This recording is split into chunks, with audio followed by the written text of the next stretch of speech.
सर्वप्रथम आपण तालिकेवर आलात, आपलं अभिनंदन. क्या बात. आणि योगायोग आहे की ज्या जुन्या इमारती आज जो विषय सुरू आहे त्या विषयाशी आपण अतिशय संबंधित आहात. आपल्याला या सगळ्या गोष्टीचा पूर्ण अभ्यास आहे.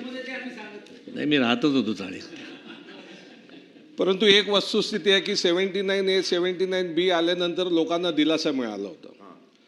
अगदी आमच्या अगदी G7मध्ये सचिन भाऊ आहे, तिथे 90% लोक पुढे आली होती की आता आम्हाला बरं वाटतं की आम्ही आमचे प्रस्ताव या ठिकाणी सादर करू.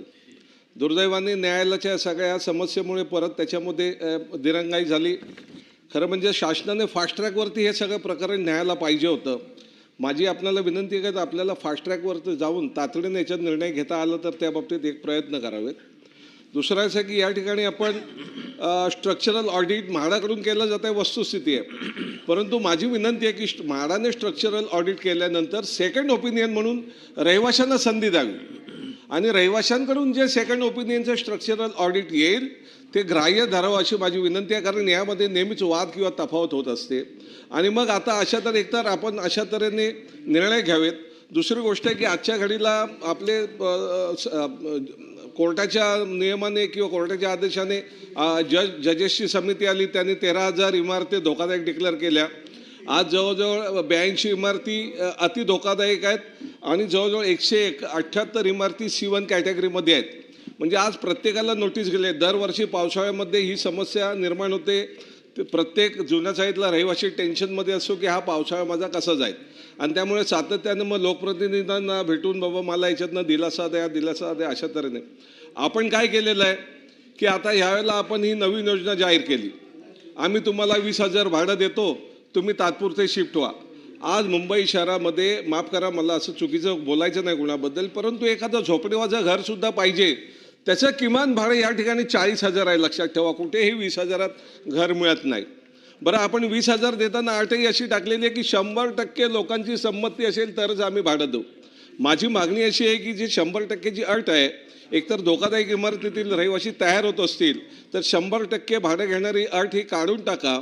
आणि त्याच्यातनं ज्यांना कोणाला भाडं पाहिजे ते द्या, परंतु किमान 50,000 किंवा 40,000 पेक्षा जास्त भाडं या ठिकाणी शासनाने द्यायला पाहिजे, तरच तुम्ही याच्यामध्ये यशस्वी व्हाल. कारण प्रत्येक पावसाळ्यामध्ये आपण अपघात घडलेले आहेत, प्राण आणि किंवा घरं द्या. आज तुमच्याकडे ट्रान्झिट तयार नाही आहे. आणि आम्ही किती वर्ष आम्ही सुद्धा मागणी करतोय. किती वर्ष यापूर्वी आम्ही ऐकत होतो की गिरण्यांच्या जागांवरती ट्रान्झिट बांधू. काही ठिकाणी आपण बांधले, खूप अपुरे आहेत ते आपण बांधले. त्याच्यापैकी काही आम्ही बीडीच्या रिडेव्हलपमेंटला दिले, काही गिरणी कामगारांना दिले आपण. परंतु खरं म्हणजे याच्यामध्ये प्रायोरिटी दाखवून जिथे माझ्या दक्षिण किंवा आमच्या मुंबई शहरामध्ये साधारणतः त्या घरापासून तर जुन्या इमारतीपासून 2 ते 3 किलो 4 किलोमीटरवरती खरं ट्रान्झिट उभं राहिलं पाहिजे. परंतु दुर्दैवाने आता आम्हाला असं सांगितलं तर ट्रान्झिट पाहिजे तर तुम्हाला कांदिवलीच्या पुढे किंवा त्या ठिकाणी गोवंडीच्या आसपास तुम्हाला ट्रान्झिट दिलं जाईल. त्यामुळे तुमच्याकडे ट्रान्झिट तयार नसताना अशा तऱ्हेने लोकांना नोटीस काढणे हे देखील चुकीचं आहे. तर ट्रान्झिट तयार नसतील तर किमान तुम्ही 40 ते 50,000च्या आसपास त्याला तात्पुरत्या शिफ्टिंगसाठी घर भाडं दिलं पाहिजे. यासाठी शासन सकारात्मक आहे का? नंबर 1.